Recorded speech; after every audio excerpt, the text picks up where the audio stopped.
everybody. Welcome back to Modern Day Apocrypha, where we talk about interesting things we're not qualified to talk about. I'm Tony Skinner, and this is Nick Johnson, and we are just everyday people like you, and we're just excited to have some conversations about interesting topics. And today, we're following up. This is our first follow-up episode. Ooh, so history in the making. It's been, 34 days, it looks like, since we announced our 28-day meditation challenge. And we're excited to bring this to you and kind of review what the past 30 days has been like. And Tony, I'm excited to get started, man. This has been a nice habit to start building. Yeah, I love it, dude. Tell me about your experience. Right on. So, first of all, I mentioned that I'm an everyday person, so I started off strong and then had some misses along the way. And so I think all in all, I had like 3 or 4 missed days throughout the 28 days. So took some momentum to start like building that habit. And I'll say that I think one of the first things that I found to be really difficult, this is going to sound really dumb and obvious, but it was so hard to actually just meditate. And what I mean by that is, as somebody who hadn't done much meditation before and still hasn't really done a whole lot, I see people and it looks peaceful and serene. But what I wasn't aware of was the chaos that is always unfolding in the back of my mind. For anybody that hasn't tried to meditate, pause right now for 20 seconds, 10 even. And try to just close your eyes, look at one spot at the back of your eyes, don't move your eyes around, and stop all thoughts. Just don't let a thought into your mind. Good luck. Yeah, I'll be honest, man. I've been meditating in different forms for a couple of years now, and even just you explaining that, I'm like, yeah, that's hard shit. It takes a lot of practice. And then once you think you're good at it, then there's a new layer of things that have been spinning in the back of your head that were just quieter at a lower level, but now you're used to your head being quiet, and then you got to let those things dissipate. And yeah, it's definitely an evolving practice for sure. So Tony, you've done it for a significantly longer amount of time than I have. And I think when we first spoke, you have a slightly different way of meditating. Like, your intention isn't necessarily to clear your mind of all thoughts. It's more to focus on the thoughts that are in your mind and be aware of them. Is that fair to say? Yeah. So to kind of put like a visual to it, maybe, once a month you'll clean your desk from all the papers and stuff that's there. That's kind of what I do with my mind, is because there's so many different thoughts all over the place. And sometimes maybe there's that question or that one thought that's pulling a lot of energy or attention because it hasn't been fully addressed.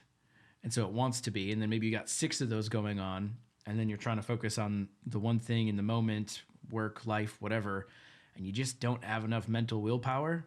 Well, let me go meditate. So for me, sometimes that is that sitting down, the deep breathing, allowing all of that stuff to just kind of fade. Sometimes it's going for a walk and sorting through all that shit and just cleaning up that desk. So it's a little bit of both. That's a beautiful analogy, because there is so much clutter in my mind anyway.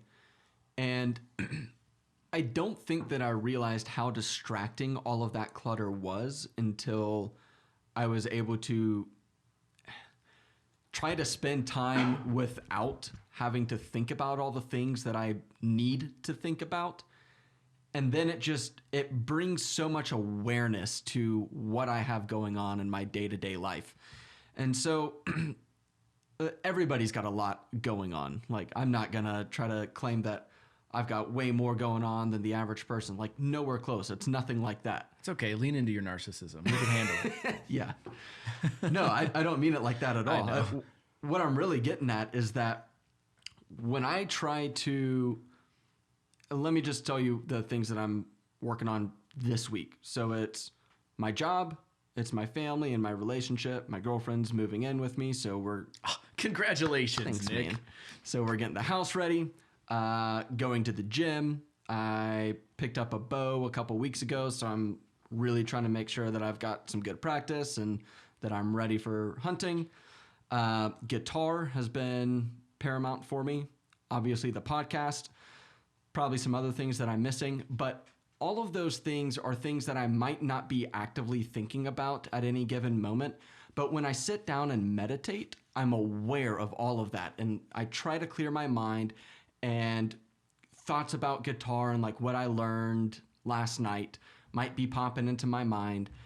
And I'm able to like, okay, it took a lot of focus to say, all right, that thought entered my mind. That's okay. Reset. Now I'm thinking about the gym. Okay, reset. Thinking about guitar again. Reset. Now I'm thinking about painting my rooms. Reset. Like, there's just so much churning all the time. And I think that what I'm excited to find, and haven't gotten there yet, but I'm excited to get to the point where all of those thoughts are no longer distracting from my everyday life also. So when I sit down at my computer for work, I'm thinking about work and I'm focused on work and I'm getting work done. And then I shut my laptop and I go to the gym. And while I'm at the gym, I'm not thinking about the projects that I have to do for work. I'm thinking about staying focused on my exercise. So another way, from what you're describing, another way I've heard that described is actually the practice or process of mindfulness. Mm-hmm. And it's just about being present in that moment. And the first couple of times I heard about this, I was like, fuck that noise. I'm always thinking about the future and planning and thinking, and that was my space. And then I realized the future is almost fake. Like, all you ever have is the present moment. You can think about the future, but really all you're thinking about is the present moment projected out. And when you realize that all you're only ever living or thinking about a projection instead of living in the real thing, man, I don't like, at least for me, I was always thinking about the future. Well, I didn't like my present, and I didn't know how to change it. So I thought about, well, let's think about a different present that's out in the future, and let me go project that direction instead of, being mindful and present and going, what do I not like? And what are the things that I can celebrate and appreciate here in this moment? And in doing that, it changes my present to a different present, like I was projecting but not able to taste. Where do you think that comes from? Is that the fast-paced society? Do you think that's a problem that all humans face? I think it's a problem that all humans face for sure. I think fast-paced society definitely has a thing with it. Mm-hmm. But just lost that thought. What's the like narcolepsy but for meditating? I just fell into meditation, like, oh, my mind went blank. I don't know, is there a term for that? I don't know, I'm just trying to make something up so I don't sound so dumb. Yeah, I'm trying to throw you a lifeline. I don't have one, man. It's all good, dude.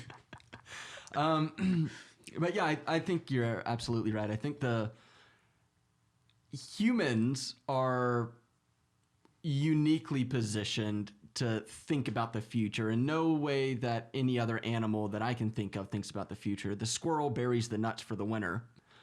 That's pretty much the end of his forward-thinking thoughts. Right. A human truly invests, and the whole idea behind investing is that you're foregoing something now for a better future. Right. And while you might argue that a squirrel does that because they're foregoing that nut right now to bury it and have it for the winter, that's because they already have all of their needs met right now. And so for humans, I think that we're able to make sacrifices and think about all that. And I don't even know where I was going with that, man. Now we both screwed each other. No, we're not screwed. Beautiful. Welcome to Modern Day Apocrypha, everybody. Dude, it's been a while since we've had one of these more like off the cuff shit show episodes. It's great. But yeah, I just think, so like going back to the slow paced societies or humans in a slow paced society, humans can sit down and start like valuing what it takes to step away from all of their additional thoughts about the future that we tend to think about because we do have that kind of mindset right. and awareness of future. And I think what people have discovered specifically around Buddhism, because that seems to be where meditation really got its prominence. I think it has. Maybe it was before that. Maybe is yoga part of Buddhism? I don't know if it is. Because I know yoga is another form of meditation too. Mm-hmm. I haven't heard it associated with Buddhism, but it could be.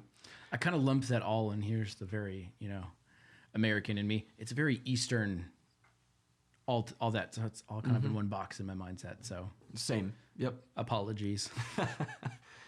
But so my understanding about Buddhism, or like the origination of it, is that there was a realization that all humans suffer, and we suffer because we're trying to find ways to avoid suffering. And if you're able to,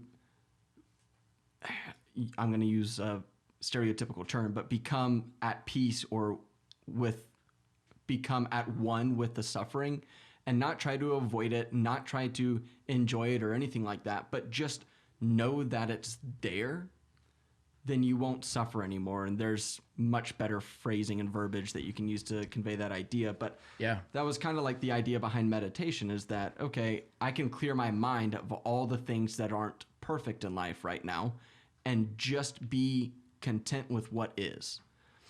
And there's something beautiful about that. Yeah, I agree. One of the other things my mentor kind of had me working on for changing my mindset, he was telling me that when you can appreciate the bad things as much as the good things, that's when you see your whole perspective change. So having a shit day, you know what? I'm thankful for this day like this because it reminds me what good days are. It puts that back into perspective. Now, to be clear, I'm not saying go make bad days for yourself so that you can be happy, because that's fucked up too. But when bad days happen, where unfortunate circumstances happen, and you can find a way to appreciate that, it's like what you were saying about when you try to avoid everything. I was trying to avoid this situation or circumstance, and so now I'm suffering. Mm-hmm. Well, if I'm not trying to avoid it, I'm not actually suffering because I'm finding a gift, appreciation, something in that for whatever it is. Absolutely. And I think, just to kind of give an example, like, you can have some of the most exciting moments, but the fulfillment of those moments, even if it's been a lifelong goal, is very fleeting. You hear a lot of Hollywood actors who have made it big, and then it becomes a question of like, well, now what? Or you got married, and all that excitement and happiness and positive energy is still a fleeting energy. Like, it might be great for 2-3 weeks, a month. I don't know. I haven't been married. I've bought a new car. I'm happy about my new car for 2 weeks. And then that happiness kind of fades. And so there's like this constant cycle of avoiding suffering and pursuing happiness. And all of it ultimately just vanishes. So if we can find a way to be content with what is and be present, then you don't have to suffer. You don't have to chase a fleeting sense of happiness and fulfillment. And it's interesting because I've heard these concepts talked about for forever. And it's such a mind fuck. Like, wait a minute. I don't chase happiness and I don't run away from sadness. I let the sadness get me and I let the happiness get away, and that's going to make me happy? Yeah, fuck that. But the more I kind of go down this journey of trying things like meditation and kind of going down that path, well, fuck, that is kind of what that is. And it is kind of how it works, even though it doesn't make sense. Right. So anyway, I say all that to say that that's my understanding about some of the good benefits that are kind of like realistic, but still ambiguous and philosophical values that can come from meditation. And maybe I suck at it, maybe not, but I'm nowhere close to that point. Well, I think your measure of suck or not suck is your personal experience. Like, do your results make you happy? Bingo, you're spot on. And that is another thing that I've learned from this, is like, this is all an internal dialogue, battle, none of that. It's just internal journey. Yeah, I think that's a good way to describe it. And so the only thing that you're measuring against is how clear meditating was in the beginning to how clear meditating is now. And I think that's kind of nice because you can't look at a monk who's meditating and understand what he's getting from this. Right. Yeah, he's probably seen in 15 different dimensions, and then every time you blink, he's levitated like 3 feet. Yeah, higher than a kite. Like, I'm good. Then he opens his eyes and they're just happy and smiling. Yeah. Yeah. I would be happy as hell if, came back from my own internal version of Guardians of the Galaxy. Like, fuck yeah. Sounds enlightening. My experience was interesting because when you had said, let's do this challenge, my eager ass was like, oh, fuck yeah. I already go to like meditation a couple times a week. Let's just fill in the extra days. And that lasted a couple extra days. And I was like, yeah, this whole everyday thing. And then I kind of forgot until we were going to do this again. And I'm like, oh, dude, I need to catch up for a couple of days. I'm like, no, that's fake. That's fake. I got to do 2 hours today now. Right. So realizing that my own practice of, going to like a guided meditation, a couple times a week in that version of consistency is what works for me.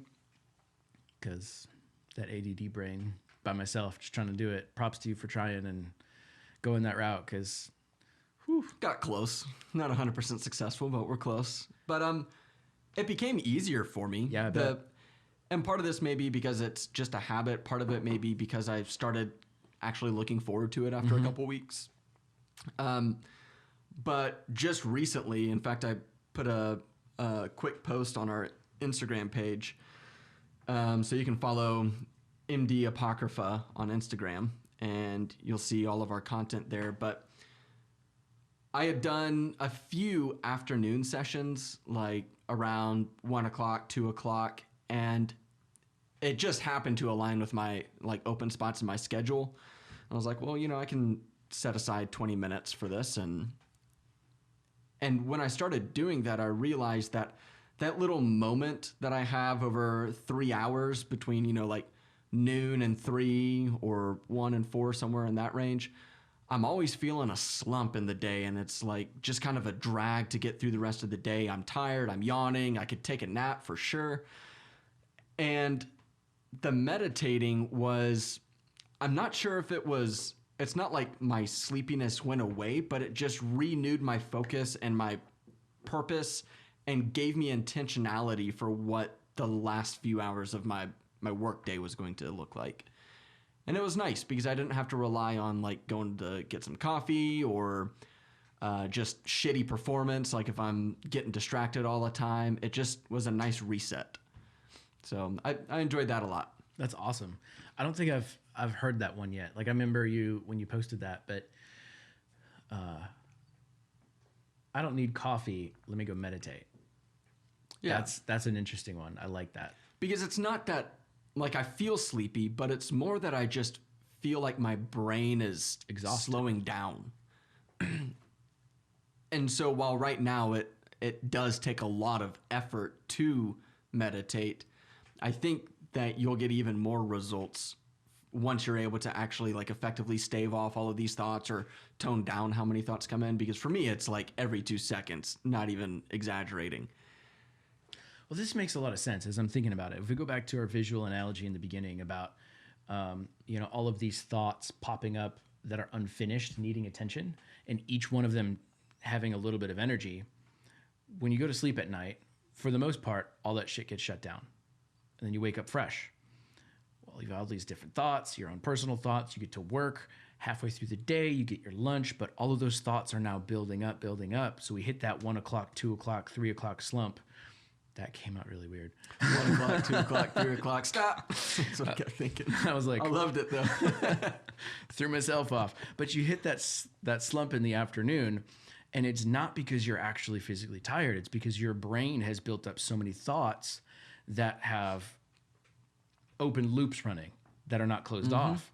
And so what we've learned to do as a society is add some extra fuel so that we're overclocking our systems with caffeine to push through being able to support more thoughts than we're supposed to be supporting at once. You're getting the same type of result of being able to make it through when you just pause and give yourself a little bit of a reset in the afternoon to resolve all those thoughts, go back to zero or starting over, and then you have fresh thoughts throughout the rest of it. That makes a ton of sense. Yeah, I think you're spot on. And I'm not sure that it would be fair to say that like I'm resolving those thoughts. They're still open loops, but you're resolving the blinking I need Yes. attention aspect of it. it's like hitting a little reset on it. It's like reset that timer. And then the timer will go off again. And it's still stuff that I need to get done. But I think that ultimately I don't have too many problems with anxiety, but I know that a lot of people do. And I think that this certainly could be a valuable way to stave off that anxiety so that you have those resets and you don't have all of this pressure building. You still do, but you have to just kind of relieve that. And for me, it seems like meditation is a viable way to do that. Yeah. And what if people who have, these crazy anxiety experiences, maybe they're just really good at thinking, but because of our fast-paced world of getting all these extra thoughts real fast, you've got Instagram, Facebook, YouTube demanding your attention all the time, text messages, Snapchat, plus then wherever you're at for work, plus ads on the TV and billboards, and we are inundated with constant new thoughts. And so if these people who have anxiety are just really observant and able to pick up on all that shit, and then it's just overloading. I totally get it. Now anxiety isn't this big, evil, shitty thing. Right. Yeah. So I'd be curious if anybody's used meditation or found, something along those lines to maybe not solve, but deal with the anxiety and help relieve some of the pain that it causes. Another thing that I had read was a study on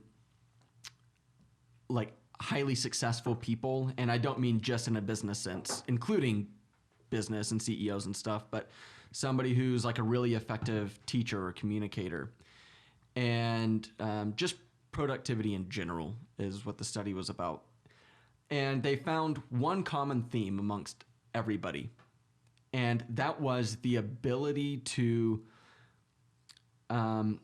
almost partition off all of the different types of things that you have to do throughout the day. So they have a great way of saying, okay, I'm working right now, and they get to work very quickly and get to be productive with work very quickly.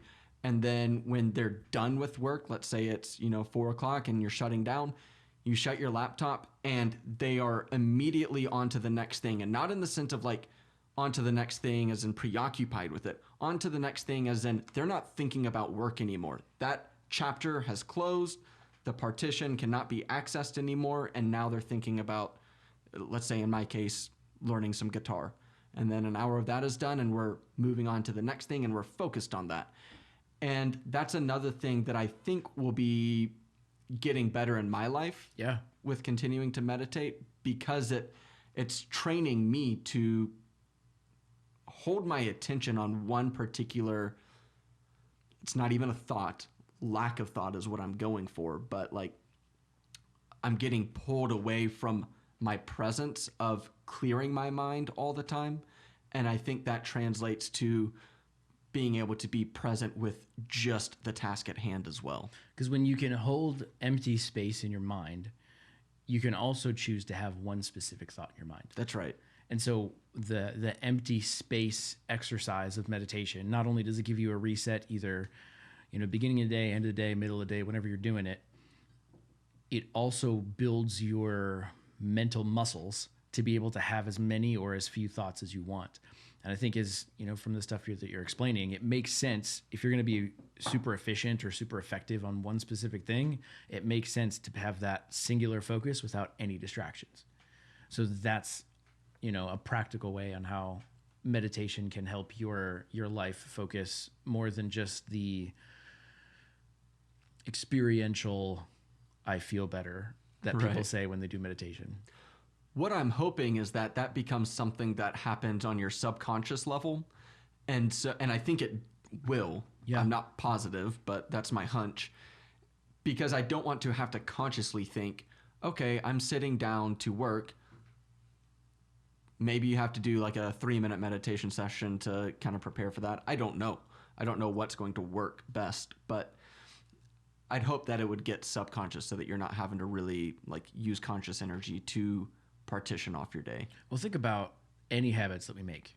At first, a brand new habit takes a ton of attention. Mm-hmm. And as long as you're consistent with it, it will build that new pathway. And the more that you run it, the less attention and supervision it needs. And it will just start to run on its own, as long as you don't have anything that tries to overlap it. Right. And I think it'll be constant training. Yeah. So we've got a long road ahead of us. But it seems like one that's very much worth 20 or 30 minutes a day to spend on, because it increases your efficiency at all the other things that you do throughout the day. So that 20 or 30 minutes, if I go back to the work example where, you know, it's 1 p.m. and I've still got 3 hours of work, if I meditate those 3 hours, I'm getting 3 hours worth of work done, or maybe 2.5 hours out of those 3 hours because I took 30 to meditate. Whereas otherwise I might have spent 3 hours working, but only got an hour of productivity in. Right. So yeah, I think it becomes worth it in the end. Yeah, I do too. I've not regretted any of the meditation stuff that I've done. It's been wildly rewarding for sure. So Tony, I had sent you a note over text messages just so that I would remember this thought. I wondered what the fuck that was about, because you said note to self and then a whole bunch of random shit. I'm like, oh. Yeah, transcranial stimulation. I was like, well, he said note to self, so I ain't gonna worry about it. So I'm listening to this book called Homo Deus by Yuval Noah Harari, I think is his name. Sorry. Hopefully that was it. But anyway, it's a dense book, but it's been interesting, and I'm just listening to it on my drives here and there. And in one of these studies, in one of these chapters, he talks about the evolution of humanity and how, and not in the traditional sense, but like where it's taking us and how technology interfaces with humanity in the future. Mm-hmm.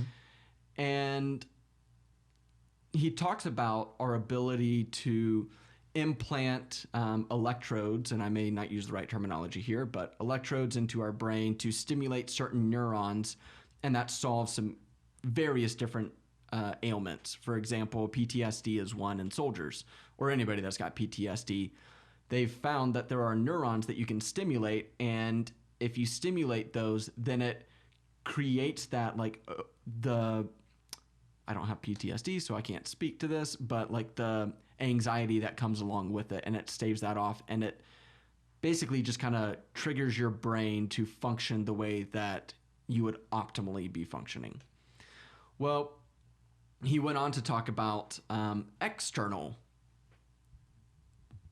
types of products like this. Like, so instead of being an invasive surgery where they're actually connecting electrodes to your brain, this is like a helmet that goes onto your head. And so the military, the U.S. military, has studied that because, well, all of their soldiers wear helmets. Important. So yeah, might as well see what we can do there. And they took it a step further. They're not looking to resolve ailments like PTSD. They may be also doing that. But what they wanted to do was see how they could influence a soldier's ability to perform tasks and focus. And a journalist heard about this, and so she reached out, somehow got involved, and she goes through this, series of tests. And so what they do is they have her in a realistic, like, fighting scenario. Think like virtual reality. At least that's how I pictured it based off of the description. And she's got a rifle, and her objective is to take out the bad guys who are slowly coming at her one by one, and then they gradually build up until you're just overwhelmed and you can't function. Your shots are off, you're forgetting to reload and things like that. And she describes it as like being truly overwhelming and fearful. And for anybody that's done VR, it can be a very real experience. So I can understand all that. They had her put on this helmet, again, just a prototype, but the helmet is designed to improve your ability to focus. And she said that it was like a literal night and day difference in her ability to, whenever somebody was coming at her, she would raise her rifle, it would be cocked, she would take a breath and shoot and repeat that. And it sounds like slow motion because that was the level of detail that she was able to achieve and stay focused on. After this whole experiment, a few weeks after, somebody had kind of asked her about her thoughts and, you know, how she was feeling. And she was like, honestly, I wish that I could always function that way. And not because of just my ability to focus and accomplish tasks at hand so well, but because it was just silence in my brain. Everything was quiet. I wasn't thinking about anything else except for that specific task at hand.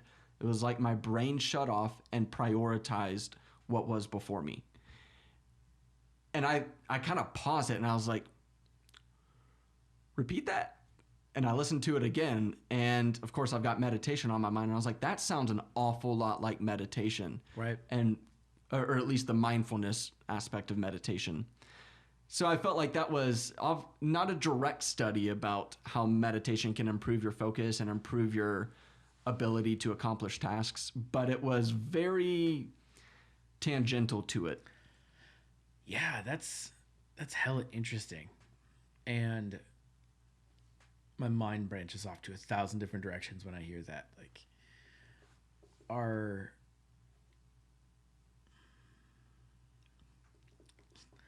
let me try to settle all of these and not try to run down them all at once. Yeah, I can't do that. I just gotta sit on that one for a while. It blows my mind that people can do that. And maybe this is what I'm trying to get at. Does that take away the value of the state? What do you mean the state? So the state that state of being, when you have to work for something, typically people appreciate it more because that working for it creates some version of value. Now, that doesn't always have to be. You can be given a gift and appreciate it. You don't have to work for it. But you still have to somehow assign that internal value. Mm-hmm. Fast forward 20, 30 years, when this technology is as easy as picking up an iPhone, will that state be as valued as it is now with people spending all this time to meditate and appreciate that clarity of mind? Or will it just become as novelty as I'm throwing back my coffee in the afternoon? I think it would be the latter.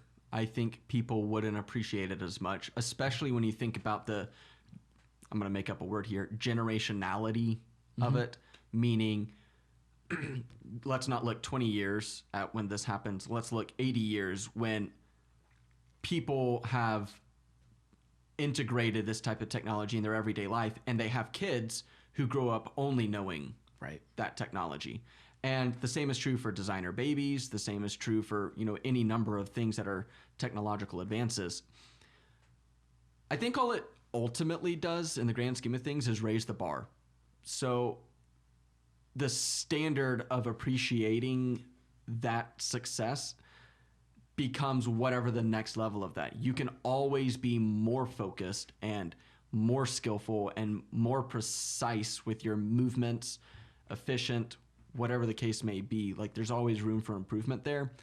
And I don't know, like your question about would you appreciate it? I think to you and me, it's valuable to appreciate it because you can put in the work. But once you get to the point where it's table stakes and you're not appreciating it for what it is, I don't know that you've lost anything necessarily. Because it's like you just don't know any different. That's true. The other, I don't know, hypothetical concern I think of is the dependence on it. And so when it comes to all day, every day, I've got a calculator in my pocket on my phone now. My math skills are not as great as they used to be because I never use them. Stupid, simple addition. I'm like, I don't have to pull out my calculator. I know. Spelling. So I'm tanking with spelling. Autocorrect, lead the way, baby. So what happens when I grew up as a kid using this and then something happens and I don't have access, battery, whatever? I imagine you hitting one of those experiences where your mind starts gathering up all these thoughts, and because you've never learned how to train it yourself, but you've experienced that state of clarity, you go on a 3-day trip, hiking trip in the mountains, not thinking of anything of it, not knowing any different, don't have access to your mind clearing tech, and you go insane because all of this shit builds up and it's more than you can handle. Sure. That's where the people who actually learned how to meditate are just going to be the only ones that survive. Right? And so I know it's to fix like anxiety, to help focus, to help overcome trauma. But I'm curious. Well, not only. Well, if it creates, or not necessarily creates, but if it doesn't fix these problems, if it only pushes them out. Right. And yeah, I think the same concept applies to a lot. Like, I mean, you can make the argument about cars and sure, like, well, absolutely. What will you do if everybody depends on a car to get where they need to go, and then your car breaks down? And it's like, well, we fucking deal with it, I guess. Yep. And so I think that is very real. I don't think that's going to stop society from embracing technology like this. But I think that there's something that's better that would come from meditation, at least in the near future. I don't think that we're going to be able to achieve the same level of clarity and focus and meaning and value that, you know, a Tibetan monk might get. Right. And I think the same is true for me, who isn't living a lifestyle of meditating. I don't think that I'll ever attain anything that a Tibetan monk would get out of meditating. So it's kind of like, in my mind, you just have to pick and choose what works for you. And right now, the way to achieve that is, for me, through meditating, because right. I've not diagnosed, but I get very distracted. And so I'm just going to self-label myself as having ADD, may or may not.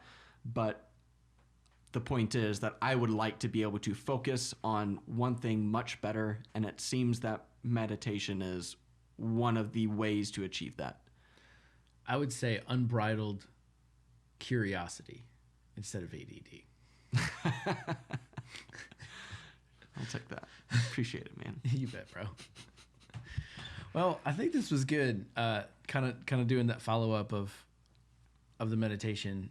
I think it was neat. I'm thinking through what other weird shit can we try that we haven't done, and get a firsthand experience, and then go, well, that sucked, or that was awesome. I guess we'll just have to see as we continue digging into some of these topics. Yeah, definitely. I think that we're not scientists, so it'd be not a scientific study by any means, but we're doing a whole series on diet.